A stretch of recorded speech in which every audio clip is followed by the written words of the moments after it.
We'll start by chanting Om 3 times, followed by the invocation shlokas. Inhale deeply.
Om Sahana Bhavatu Sahanao Bhunaktu Sahaviryam Karavavahai Tejasvinavadhitamastu ma vedvishavahai.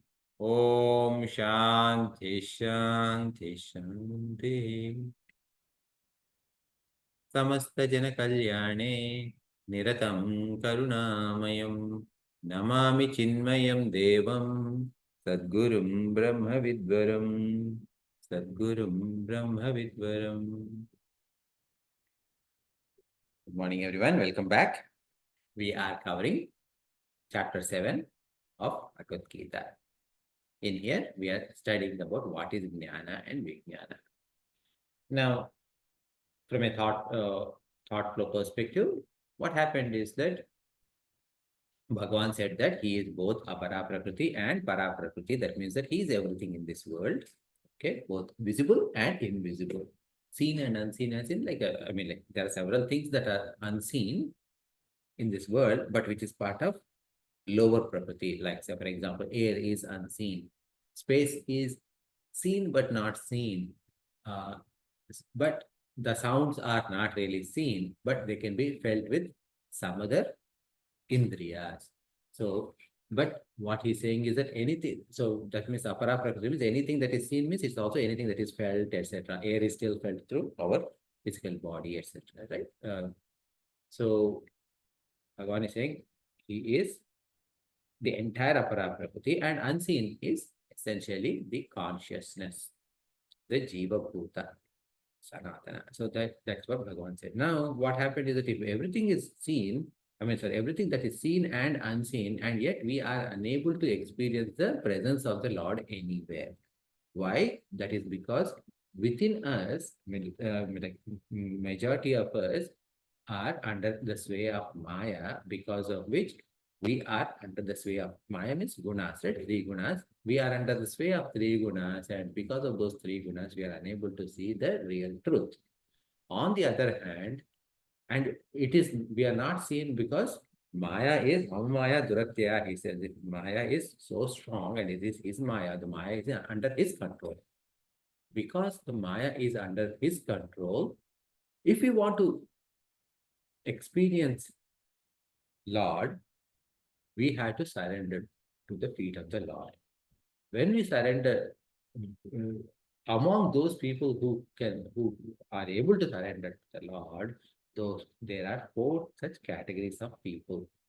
That is the shloka that we are covering. So it says, verse number 16, this is where we are. Chaturvidha bhajante mam janaha sukritino arjuna arto jignasararthadhi gnani cha Bharatarsha. Okay, so this is the shloka we are covering, and there are four types of people among the people who are worshipping Lord.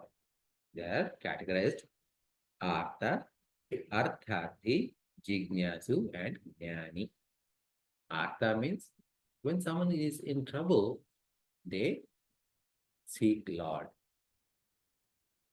And so even though I am seeking Lord because I'm in trouble, Bhagwan is not saying that, okay, so they are, what do you call, like, those people seek me for some business or like, to solve their problem. So he's not like discarding us.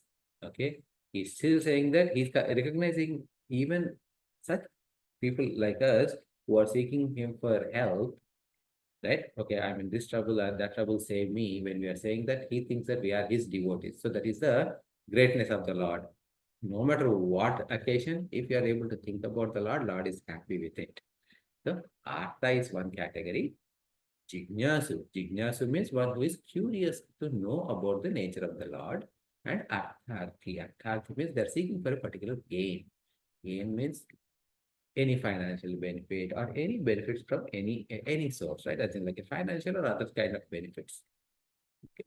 And then Jnani. Jnani. So Jnani means someone who is a realized master. All these four are his devotees, he said. Now, in last session, we said that in general, there is a progression from Artha. That means that whenever I'm in trouble, I'm seeking the Lord. Later on, I feel that, okay, so if Lord can help me, so why wait until I get into trouble and then seek Lord? So I will seek Lord so that way he can take care of me. Okay, so that is a progression from Artha to Artharthi. And when that is happening over a period of time, what happens? You want to understand who is this God who is helping me all the time. I want to know more about it. Right? So uh, this is the general progression. Again, it doesn't mean that it is like step 10 years ago, I was an Artha, 5 years ago, I'm Artharthi, now I'm Jignasu. So I don't reach out to God for any financial help or anything. No, no, no, it's not like that. It is the stages, but these are the primary stages. Like, so for example, um, I would study in when we are young, we would study much, and right before the exam, God, God, God, please help me, please help me, please help me, please help me. So then we pass somehow, and they say, oh yeah, I passed, and then I won't remember about God again until the next exam. Then then what happens? Oh, God helps me whenever I ask Him to help. So then I say that as a authority, God, please give me that. God, please give me this. Okay, get me into that college, get me into this course, get me into this. Okay. Oh, I like that girl, make that girl like me. So we try everything with respect to God.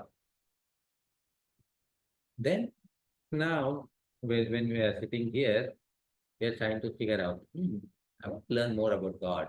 So is Vishnu greater than Lord Shiva or Lord Shiva is greater than Lord Vishnu?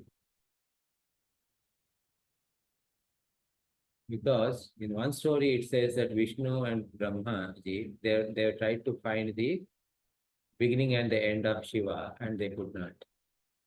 And but on the other, in other stories I see that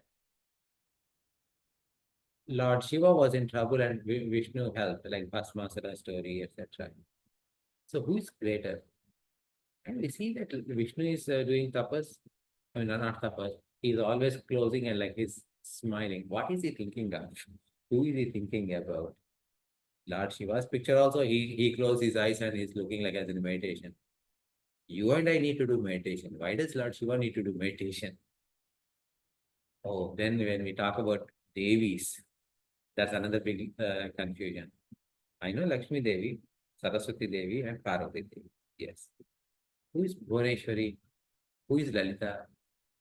What is the relationship between Lalita and Parvati? Is Lalita Parvati Devi or uh, Mahalakshmi or Saraswati Devi? Because if you do Lalita Sahasranama or something, there are certain references which is like she indicates that she's Lakshmi Devi. In some references, there are indicates that she is Parvati Devi. Some indicate that she is Saraswati Devi. So who is she? So it's all kind of confusion when we start studying, when we start reading. So then we slowly read Puranas, etc. Then finally, when you go, then like one day, like a teacher comes, like some Swamiji, right? Like some Shantananda ji or someone, and says, "Oh fool, you are Brahman." Wait a minute. Who is Brahman, first of all? Where is this term? Okay, I haven't, in my entire Purana literature, I did not I only know Brahmaji with four heads. I never heard about Brahman. So all these kind of questions come and we try to analyze more and more and then as we are studying. But just because I am Jignasu, as soon as I have a problem, it is not like I don't turn into Artha. I again immediately turn into Artha. Okay, so in this case, in this trying to understand more about Artha, we in the last session we told the story, narrate the story of Gajendra from Bhagavatam, and we also talked about Draupadi. These are the two things that we talked about. Now, Artharthi, so we'll cover about the next three varieties today. Artharthi means one who is seeking wealth. Again, to narrate the greatness of one who is seeking wealth, in Bhagavatam, there is a story of Dhruva.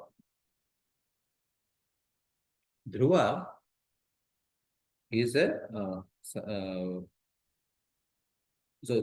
Dhruva's dad has two wives, okay, and Suruchi and Suniti. And his first wife is Suniti, second wife is Suruchi. So he had two children with each wife. So Dhruva is the son of the first wife, Suniti. One day, Suruchi's son was sitting, but the dad likes the second wife more. So one day, Suruchi's son was sitting in dad's lap, and Dhruva wanted to go sit in the lap.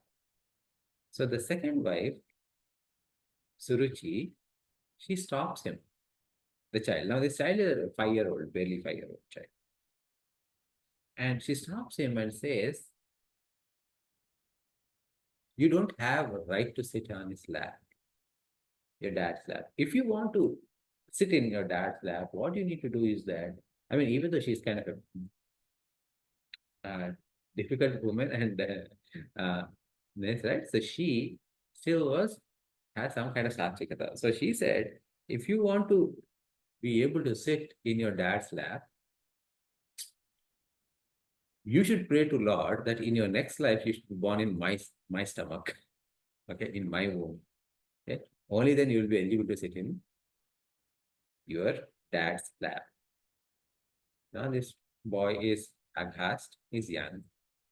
Tears are rolling in his eyes. So he comes and complains to his mom. His mom says, "Yes, beta, whatever your other mom said, it is true. You need to pray to Lord Vishnu." So then he decides, okay, I'm going to pray to Vishnu.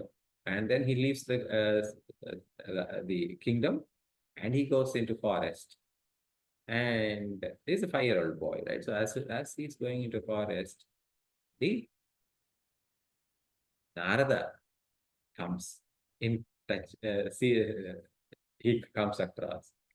He says, "Son, where are you going?" "I'm going to forest." "Why?" "To do puja." I mean, like to do tapas for Vishnumurti. "But you are only 5-year-old. How do you know how to do tapas?" "I know I'll be successful because I saw you.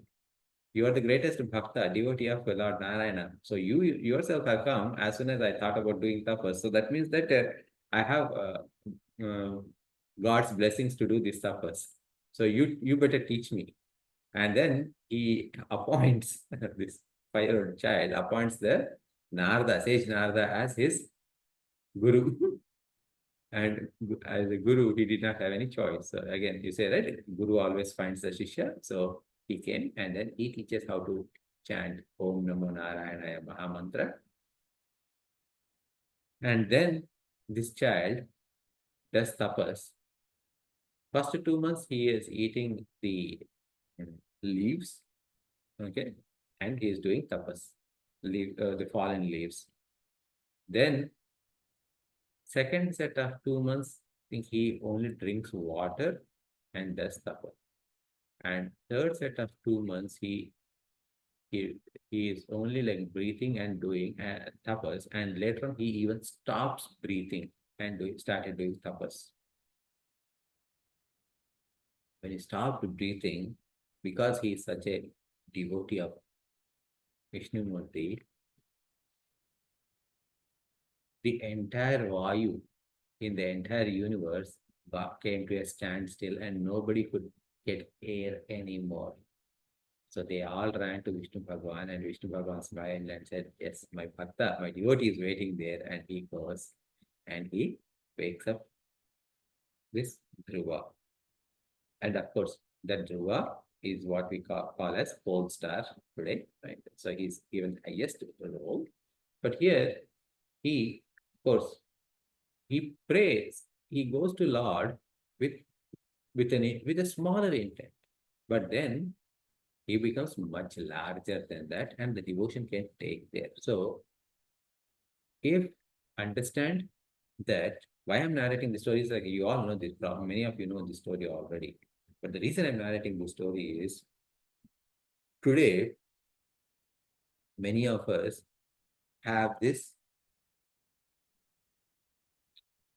needs or desires that need to be fulfilled. But as we are studying, like like scriptures like Gita, etc., we sometimes develop a notion that no, I should not be a arthati. I should not ask God anything. Please don't think like that. It is better to ask God than anyone else. Okay, so feel free to pray to God to give whatever you want. Whether He gives or not, it depends on Him. And what He gives and what He does. Whatever is right for you, He will give. If something is not right for me, He is not going to give. Because my scope is as a jiva is only a very limited scope. Okay, I don't have a full vision about of my life, either in this birth or definitely no vision about my previous birth and next birth, etc. So I don't have big picture. Okay, all I have is a very small, limited picture, right? Because of that, I think that the situations that I am in are not conducive to me or something like that. But God makes everything conducive for us in long run. So if something is appearing as a difficult situation, or if something that we want, God did not give, understand that it is for our own benefit. And all we need to say is that, one, I don't know the how to understand this situation, but whichever situation you have put me in right now, it cannot be done without your blessings. So I am your devotee. So you bless everyone. So you have put me in this situation to gain whatever, which I don't know. So just give me enough strength for me to get over this situation, no matter what it is.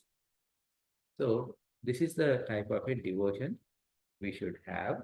And and in case if we don't get what we want, don't lose hope. That's an important thing, right? So this is about Arthati. Arthati is one who is seeking wealth. In Bhagavatam itself, there's a story of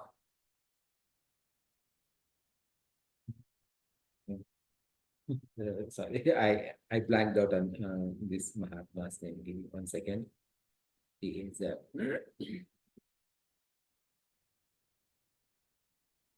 Uddhava. Okay? So Uddhava is he's like a younger brother of Lord Krishna, and especially in 11th canto. So 10th canto of Srimad Bhagavatam is where Lord Krishna's glories are all there. So that means that how he was like from his birth to how he got married, all of that is there. 11th canto is about his living. So as he is going away, Okay. Uddhava is devotee, and he wants to know about nature of God. And 11th canto is almost like Bhagavad Gita in a slightly in a different form. Okay. And it talks about the nature of God and everything. So here Uddhava, the discussion between Uddhava and Lord Krishna is almost like discussion between Arjuna and uh, Krishna in Bhagavad Gita. Except that, except that the the fear in Arjuna is based upon a situational fear. Oh my God, okay, so I need to fight all these people. How can I do this? And like these people, it's not like worry about like fighting these people, but like I had to fight my own family and I had to kill my own family. I will be able to. Okay. However, would I be able to do it? I mean, it's like with my whole heart in it, and what would be the consequences after me? So these kind of issues were there. Now Uddhava's concerns are somewhat similar. I mean, somewhat different. He he Bhagavan tells him that, hey Uddhava, I am leaving this world right in another couple of days. When he said that, Uddhava wants to, Bhagavan, where are you going when you leave this world? I'm going to Vaikuntha. I want to come there. No, no, no. It is not like the way they show the uh, did show this Vaikuntha like in the movies, right? Okay, two doors open, and in there is a water. I mean, the milky ocean with this Adishesha in there, me lying down, Lakshmi Devi uh, pressing Lord's feet. No, no, that's not how it is. The place where I am, nobody can reach me. Okay, nobody can So when he says that, then Uddhava starts asking to learn about the nature of God. So that is why he is considered more of a jignasu compared to even Arjuna also has jignasa. Here, Uddhava's jignasa uh, is slightly different, is of a different category. So he starts asking, and the 11th canto is a very big canto actually, and it has got so many things. Uh, I mean, like so much knowledge is built in 11th canto of Bhagavatam. So, and the purpose of jignasa is what? To understand the knowledge and become one with God. So this is how we talked about these three people, right? Artha, Arthati, and Jignasu. And fourth one is Jnani. Now, all these three are of a different category, and Jnani is of a different category. In case of Artha, he is trying to get rid of some problem. In case of Arthati, he is trying to get something that we don't have. Jignasu, although it is a little bit higher, he's still trying to understand the nature of God. So he wants to learn the knowledge. He's seeking for the knowledge. Jnani, on the other hand, he has everything. Okay. But what do you mean by he has everything? He is knower of Brahman.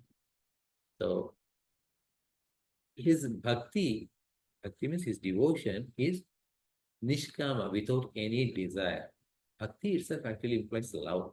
Okay. So here, for a jnani, they have completely surrendered to the Lord. Why? Because there's nothing else to surrender because they gave up their individuality. So I am the doer, aham karta, aham bhokta. So that kind of a individuality is gone. So there's no more jivatva in them. So there's no more jivatva means there's no individuality. They are already one with the Lord. So they are jivan muktas. Okay. So there's an absolute oneness with the Lord and practice of abidance in it. So because of that, they are of different category. Now, one thing is that to understand is that whenever you think about bhakti, what happens is that you see a picture of a devotee with a folded arms, looking like that or looking like this, whichever way. And then there's a picture of someone else on top. Okay, slightly higher. It could be like, think about Hanumanji and Ram, okay, or something like that, right? So where there's always a duality. So now major, whereas Advaita is all about oneness. So how can this Bhakti and Advaita can reconcile? So this, if you have that kind of a question, understand that what Bhakta is externally visualizing as Lord is none other than himself.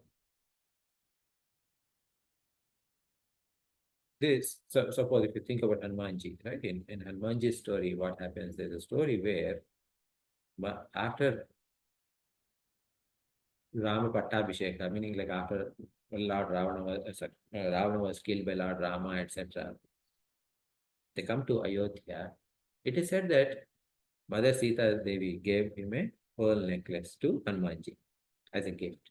Now he started taking one bead at a time, biting it, opening, checking, and throwing it away. Now, someone in the passing apparently said that, hey, this he's monkey. So, uh, what will he do if you give pearl necklace? That what does monkey know uh, the glory of that pearl necklace? That's what they said. And then Mother Sita Devi felt a little bit pinched about what Hanumanji is doing, and she asked, Hanuman, what are you doing?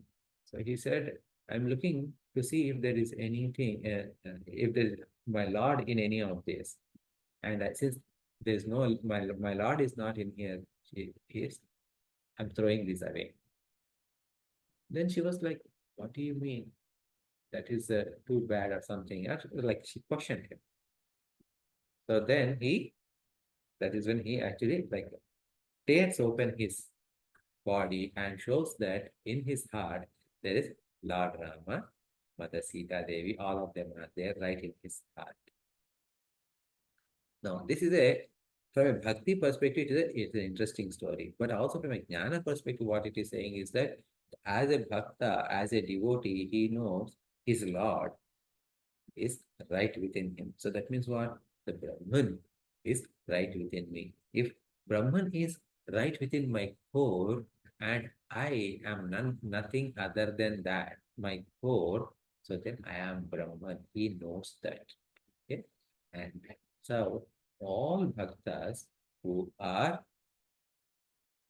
what you call like mukta, like one who are liberated, all of them know that they are one with God already. It is just that the way they approach bhakta approaches versus jnani approaches is slightly different. Bhakta understands that he is Brahman, jnani understands he is Brahman. Now Bhakta calls that Brahman as Bhagavan, jnani calls that Brahman as Aham. That's all. Okay, Aham or Brahma, meaning like that self as Brahman are one and the same. This is the important thing. Okay, any questions based on what you heard so far? Uh,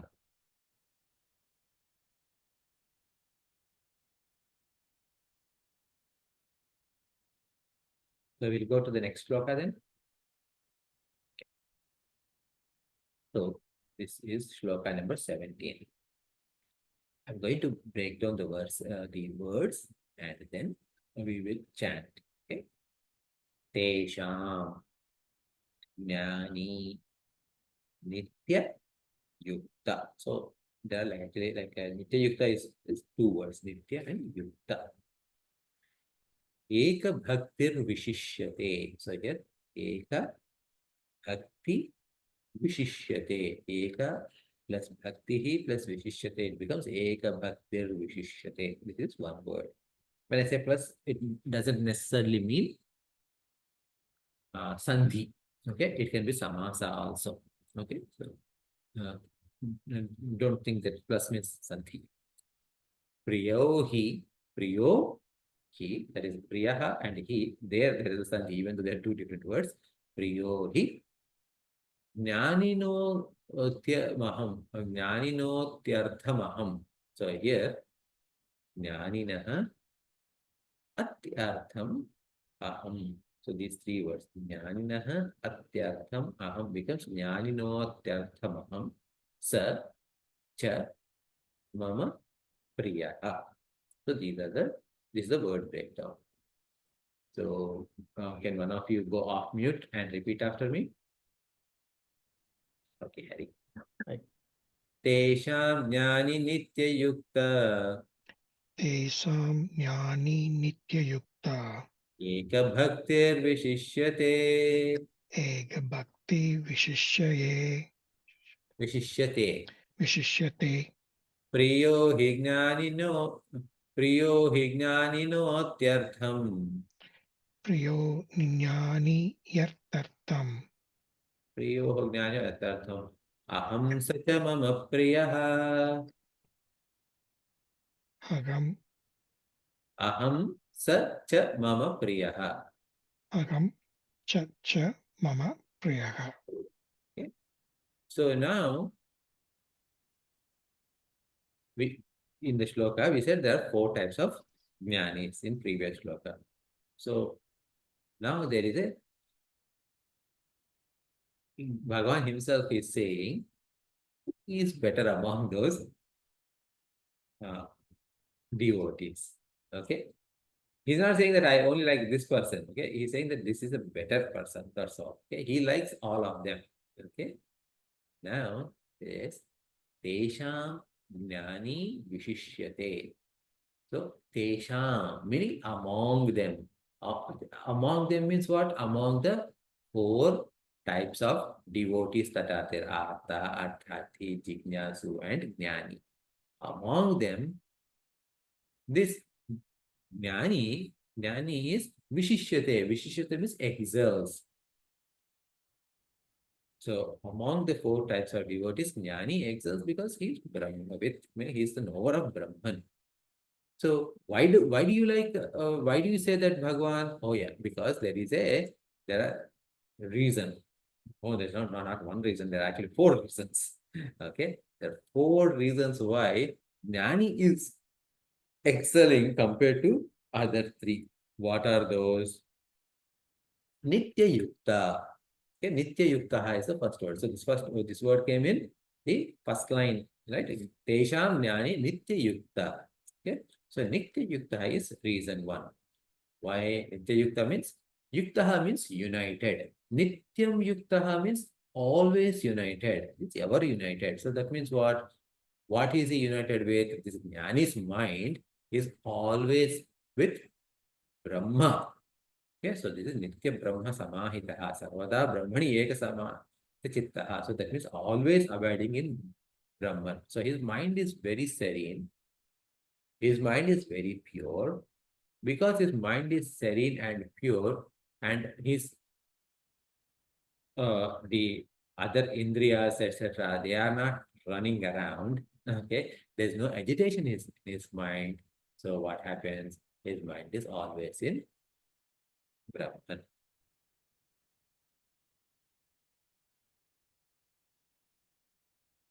Then also the other way to understand is that now you and I, meaning all types of devotees, we are all connected with Bhagwan.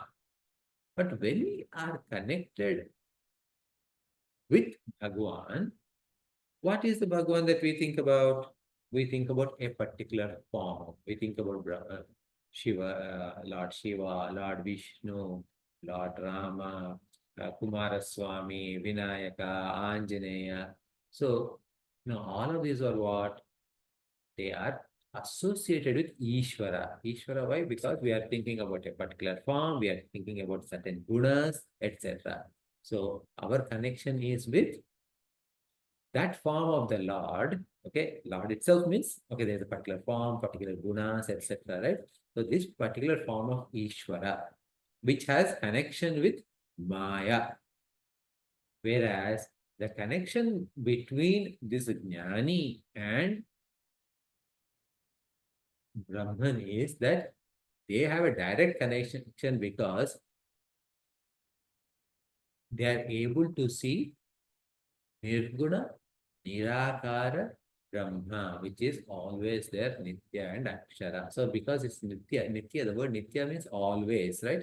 So when we think about Ishvara as Vishnumurti, right? Oh, Vishnumurti came to earth, okay, to be born as Lord Krishna or Lord Rama. So all the munis, etc., they all came to earth to pray to Lord Rama. So like this kind of feeling is there. Okay. So then what is happening? When you say that, we see the Lord in Lord Rama, we see the Bhagwan in Lord Rama, but we don't see the Bhagwan in the people who are praying to Lord Rama. Why? Because they are devotees of Rama. So this kind of differentiation is there because of Maya. Whereas these jnanis, they see, oh, Lord Rama is also Bhagwan. The one who is praying to Lord Rama, of course, Hanumanji, of course, is Bhagwan. But whether it is Sita ji is also Bhagwan, we all know. Okay. But a sage, Vishwamitra walked in. He is also Bhagwan. Vasishta, yes, of course, he is also Bhagwan. Everything is Bhagwan, right? Ayodhya is Bhagwan. Why Ayodhya? Andover is also Bhagwan. Boston is also Bhagwan. Orlando is also Bhagwan. So like that kind of way, they go beyond all the names and forms. Because when they go beyond names and forms, what happened is that wherever they look around, they only see Lord. Okay? Whether they close their eyes and they are thinking, in every thought, they see Lord. Whatever they see Lord. So that's why it is Nitya Yukta. So that is why, because they are associating Lord with Nirguna, Nirakara. So any gunas is Bhagwan alone, any forms is also Bhagwan alone, no form is also Bhagwan alone. So that kind of an understanding is there. So whereas Ishvara is not Nitya, because when Maya is removed from Ishvara, then there is no more Ishvara. Okay? Because only Brahman alone remains. So this Nitya Yukta is one of the reasons why Jnani is considered as excelling. Okay? Then it also said in the shloka, Eka Bhaktir Vishishyate. So the Eka Bhakti is second reason. Eka Bhakti means they cherish. Okay, Bhakti means whatever I cherish is what that is called as bhajati. So whatever that your cherishment is there, wherever your mind is cherished, that is where like your mind is always there. So that's why your mind is said as devotion. For example, like I mean, even in like because usually when we think about devotion, we only think about God. But like let us say if you say uh, my mom is sick for past 15 years. Okay, she is bedridden. So my dad is taking care of her. So what would be the sentence there? How would I describe that? My dad is devoted to my mom, right? So the devoted word has come. So devoted, does it mean like, okay, he's doing her puja or something? No, no, no, no, that's not what it is. Devoted means like his mind is always on her and taking care of her, etc. So whenever you say like, okay, so you say that I am devoted to this word, I am devoted to this thought, I am devoted to that, I am devoted to this. That means what? The mind is always there. And wherever the mind goes and stays more, that is what we are devoted to. And here, what happened here is that Eka Bhakti means there's oneness in that devotion. That means what? In every thought, he is seeing only God alone. Okay. So this devotion is one of the reasons why this jnani excels. Then in second line, what it said, Priyo hi gnanino atyarthamaham sa cha mama priyaha. So that means that what? Priyaha hi jnaninaha atyartham. Right? So so what does that mean? That is the third reason. Means Lord is priyaha hi gnaninaha aham. So that means atyartham. So that means that Lord is loved limitlessly by this jnani. Yes, you and I also love him. God, but we are loving God for a particular reason. Okay. Whatever those reasons might be. Okay. But we love God for a particular reason. Okay. Whereas Jnani loves God for no reason. So as a result, what happened when someone loves without any reason, then that means that they are not seeking anything. And why are they not seeking anything? Because Jnani is seeing the Lord as his own self. So, for example, I meet you in person, and then probably I'm expecting something from you, or you're expecting something from me. Why? Because when I'm expecting something from you, that means that there is something that I don't have. And because I don't have something and you have that, you may give that, so I like you. Okay. So, and in there, that means what? I am incomplete, and there is an object that I want, that I think makes me complete, and you can give me that. So that is why I like you. Okay. But if I know that I am you, what is it that I can give to myself? I mean, in modern day, we say, right? Mm, what is that like? Oh, for my birthday, I gifted myself a Tesla. Okay.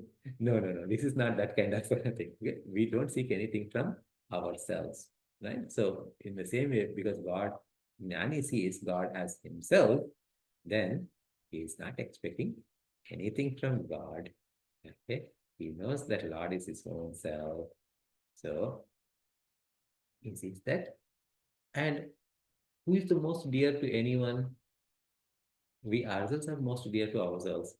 So, he loves himself a lot. Understanding that he's Brahman, not like as Ahankara. Okay. This is the third reason. Now, fourth reason he says is Saha cha mama priyaha. So that means Lord. Now, in the previous reason is, what is the reason? What is the third reason? We said the Jnani loves God most. In the fourth portion, Sahacha mama priyaha means Lord also loves such a devotee more. Now, it is kind of an interesting thing. God loves everyone equally. So, what do you mean by Lord loves this Jnani more? Okay, it means what? First of all, like when we say Lord loves God more, it kind of like Lord is partial. I mean, God is partial to someone who seeks Him. Now, there are two ways to look at this sentence. One is that from a dualistic perspective, other is non-dualistic perspective. From a dualistic perspective, if I still have a feeling that God is different from me, okay, and here it is saying that God loves such a devotee more, this can be understood as like this. Today's weather is cold, right? Okay, so I mean it's cold here. I'm pretty sure like up there also it is cold, right? Now, who does Surya Bhagavan likes? Who does Surya Bhagavan blesses with warmth? The one who is sitting in the closed room or one who goes out and stand in sun? One who goes out and stands. In the sun. So now does it mean that the sun has a partiality to this person who walked into the sun? No. No. Okay. So it is just that when you went closer to the sun, okay, you felt more warmth of the sun. Okay, so it doesn't mean that. So you benefited more because you moved closer to the sun, and you did not benefit because you did not move closer to the sun. So the more closer you move to sun, I mean, like, okay, this is, I mean, like, don't take this example literally, right? Okay, the more warmth you get. Even if not sun, right? Even during night also, let's say there's a campfire, it's a chilly evening and there's a like campfire kind of a thing, like a fire is lit, okay, or even like if you have any fireplace in your home, okay, the closer you sit to the fireplace, the warmer you feel. Okay, it doesn't mean that the fire likes the people who are closer to it. Okay, this is a way of expression that God loves them more, means you are feeling closeness to God. Okay, now you all watch movies, right? And you have a particular favorites. Okay, as in like either movie actors or anyone. Now you watch 10 or 15 of their movies or TV shows, whatever. Now you just think about, whereas your spouse did not watch any of the shows by this actor. Now you both saw this person maybe at an airport or something like that. What is your feeling versus your spouse's feeling? You feel very connected to this actor, right? Whereas your spouse doesn't feel any connection with that actor simply because I don't know this person at all, whatever. It is just another person. But you, oh, this actor, that actor, like you actually feel like you know this person, this actor so much. Okay, for that actor, he has no connection with you, or like this actor is indifferent to both. Okay, or it is equal. He's equal to both. But whereas for you, you feel like you have known this actor for a long time. So in the same way, Bhagwan, but like in this particular actor, in the case of actor, there's in this particular example, there's one dosha, one lopa, one problem is there, where that actor knows very little. So I mean, like he's just like us. He has his knowledge is limited. Because of that, he cannot differentiate between Ravi and Ravi's wife. Okay, he doesn't know either Ravi, he doesn't know Ravi's wife. When we're talking about Bhagwan, he knows both. Okay, but it is the closeness of the devotee feels that the connection is stronger and the connection is indeed stronger. Okay, that is from a duality perspective. From a non-duality perspective, from an Advaita perspective, if you think,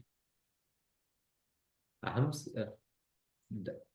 love, I mean, like this Jnani loves God a lot, and God also loves him back. It is much more straightforward because Jnani himself is the Lord, Brahman. So Jnani loving Brahman or Brahman loving Jnani is one and the same because there are no two things, no two entities there. There's only one entity. Right? So these are the so I want to pause if there's any confusion or questions. Yeah, Venkat, like I'm little so here, I mean, Lord is explaining why he loves Jnani more because of these three reasons are very clear. First three reasons, like one is like he's always Nitya and cherishes himself, and but third one he says Sachamam Priyam, whatever that last one, right? Like loves everyone. No, But saha cha mama priya means that Jnani is love. loves, sorry. Saha cha mama priya means that Jnani is loved by me. Oh, he's loved by me. It's not like, but he's defining the qualities of the Jnani, but oh, he's loved by, he's again, last one, he's saying that I love him more. I love him. He's loved by. He did not say I don't love other people, but he said like I love him. Okay. Okay. I love him because what happened is that see, when you and I are looking at it, see, we are all Ajnanis, yes. Yeah. So Ajnani means like, okay, so we're not like, I'm not talking about Ajnani as like we're foolish people or something like that. We are not realized people. Yeah, correct. So Yeah. as long as we did not realize we are Ajnani, so what happened is that when our love is for God, is there like that means that what is that we did not realize? We did not realize that we are one with God. With God, yes. Okay. When that is not there, what happened is that when our love for this God is there, that is based upon certain reasons. Yeah. Okay. Whereas for him, there is no reason. So there's there's nothing to think about. Okay. Right. So if he's Yeah. with Brahman, what happened? All his thoughts are what? About Brahman only. Brahma, yeah. So even if he sees a pen, he sees a Brahman. Brahman, yeah, correct. Yeah. So when he sees all of that in Brahman alone, so because every thought is for Brahman alone, so that means that he loves Brahman. Yep. Okay, but Brahman is not different from him. Yeah. So if he loves Brahman, is it as good as saying Brahman loves him too? Oh, okay. Got it. Yeah. Okay, so that is the point. That's okay. Yeah, understood. Yeah. Thank you. Okay. But excuse me, but when you say that he loves Brahman, Mhm. but that Jnani also knows that he himself is Brahman. Yes. So then there is no question that there is a different Brahman or anything No, like that, right? no. Yeah. So how is bhakti defined, first of all? Bhakti means what? Devotion means what?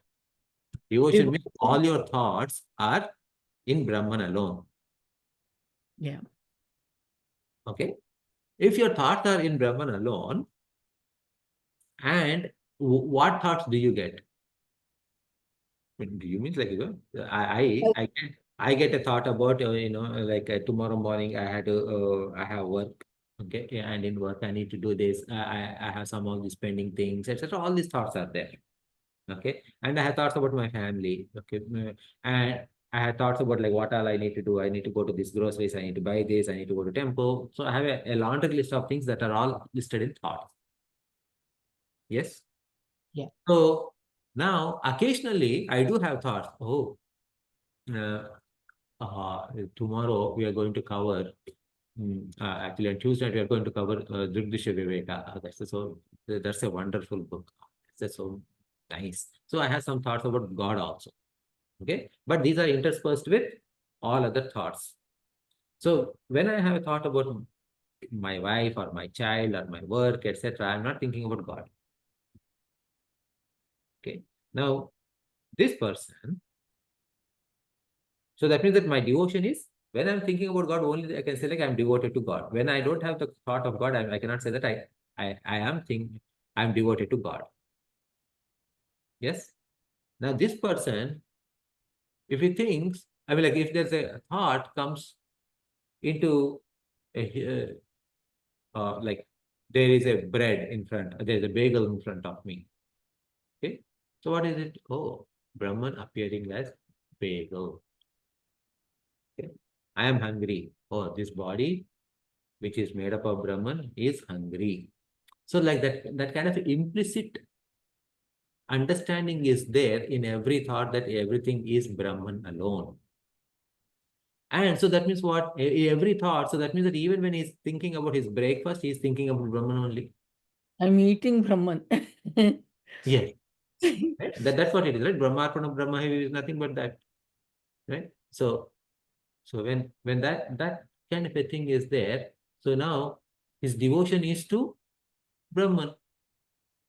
So his thoughts are always about Brahman. So he's that is where he's Nitya Yukta. See, even though we say like 4 reasons, right? Nitya Yukta is same. Okay, so he's Nitya Yukta, he's always thinking about Brahman because he sees Brahman everywhere. And he has Eka Bhakti, he is only cherishing only Brahman because he can't see anything from Brahman. Okay, he only loves Brahman because there's nothing other than Brahman to love. So, and Brahman is nothing, Brahman is also one. So, Brahman cannot not love Jnani because there's no, cannot not think about Jnani because there's nothing other than Brahman again. All right. So, even though these 4 reasons I said, these are like 4 facets of the same reason. Okay. It's one with Brahman, that's all. Okay, so that's how you can reduce this entire shloka to.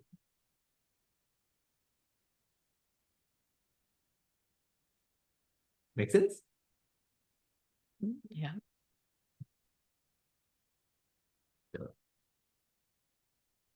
So these are the 4 reasons why the devotee, even though there are 4 types of bhaktas, among the 4, Jnani is considered excellent. Okay. Then Now, here the Lord is kind of what do you say, discriminating between a bhakta, a karma to a jnani.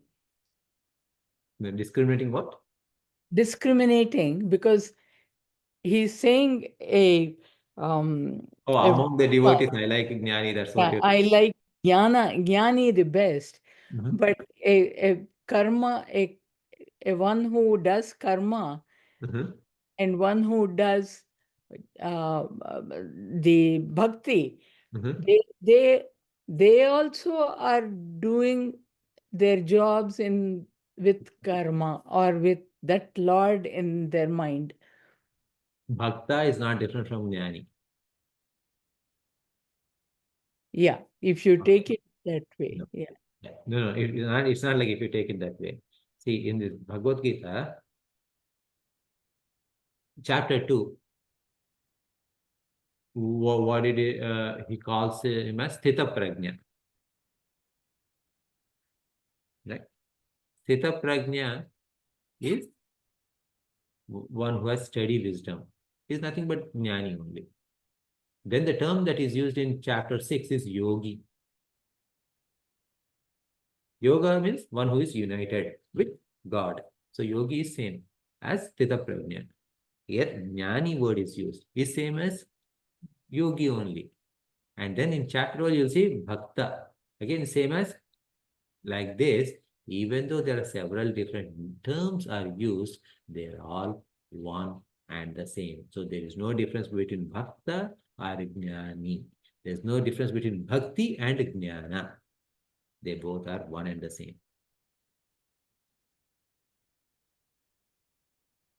Okay. So now, but God understands, I mean, Lord Krishna understands your point. Like his concern is that, hey, what if Shobhaji thinks that I'm throwing this first 3 types of devotees under the bus? Okay. So then he has to do some kind of a damage control to make us happy. So that he's going to do from next shloka, which we will see 2 weeks from now. Okay, so next week we are Thanksgiving. Thanksgiving. So, I mean, I am, Sunday morning I'm here. If you want, I can do that. No, Sunday morning, no, I'm not here. So, yeah. So we will meet in 2 weeks. Okay.